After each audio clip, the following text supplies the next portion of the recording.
James had always loved the university library. By day, it was a haven. Quiet corners, endless shelves, the faint smell of old paper that clung to the air like incense. But by night, it became something else entirely. On a chilly Friday evening, James lost track of time while working on a research paper. His laptop battery was nearly dead, and the floor around him was deserted. Glancing at his phone, his stomach dropped. It was 12:17 a.m. The library had officially closed more than an hour ago. Confused, James packed up quickly. He was certain he hadn't heard the usual announcement or the heavy click of the main doors being locked. Slinging his bag over his shoulder, he descended the stairs and made his way to the entrance. The doors were chained shut.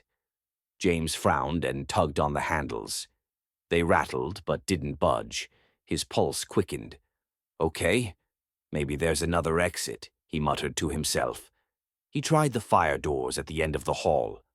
Locked. The side exits? Same. No matter which path he took, every door resisted him as though the building itself was unwilling to let him go. The silence pressed heavily. The air was too still, the kind of stillness that made every footstep echo unnaturally loud. And somewhere, faintly, James thought he heard a whisper. It seemed to seep from the walls themselves, words too low to understand. He shook his head. I'm just tired. Overworked, determined to find help, he pulled out his phone. No signal. The battery icon flashed red. He shoved it back into his pocket and started back toward the circulation desk, hoping there might be a landline. But when he reached the desk, it wasn't there. James froze. He had walked that way countless times. The desk had always been at the center of the lobby. Now only endless shelves stretched out before him, tall and looming, stacked with books he didn't recognize. The aisle seemed impossibly long, much longer than the building should allow. As he walked, the shelves shifted almost imperceptibly, turning corners where none should exist. He doubled back, trying to retrace his steps, but the path had changed. The whispers grew louder. James. He spun around, heart hammering. No one. Just rows of books, their spines cracked and ancient, titles written in languages he couldn't read. The whisper came again, closer now, curling around his name like smoke. He ran. His shoes slapped against the floor, echoing through the endless aisles.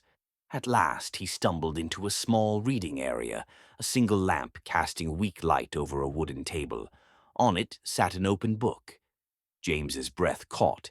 The pages were blank, except for the words scrawled across the top. The last patron. The letters writhed slightly as though alive. Against his better judgment, he leaned closer. More words began to appear, line by line, as if an invisible hand were writing them. His blood ran cold when he read them. James Whittaker entered the library at 12:17 a.m. He will never leave. James stumbled back, knocking the chair over. No, this isn't real. He bolted, weaving through shelves, searching for anything familiar. The aisles narrowed, pressing in on him, the smell of dust and rot filling his lungs. Then he saw them. Figures stood between the shelves, cloaked in shadow, their faces obscured.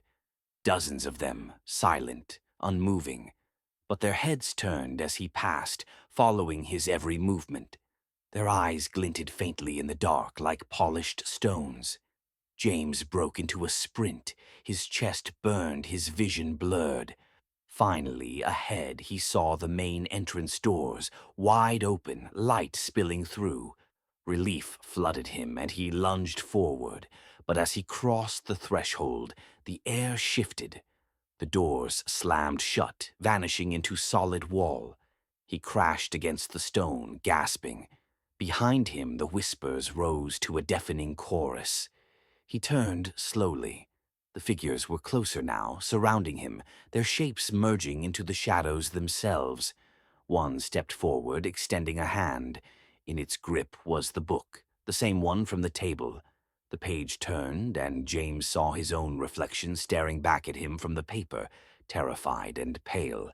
the figure placed the book gently on the floor before him. The cover closed with a final, echoing thud. Darkness swallowed the room. When the library opened the next morning, the staff found everything perfectly in order. The doors unlocked, the shelves neat, the circulation desk exactly where it had always been. But James was gone. All that remained was a single book, resting on the table in the reading area. Its title read, "The Last Patron," and inside, in shaky handwriting, was the final line, "James Whittaker never left the library."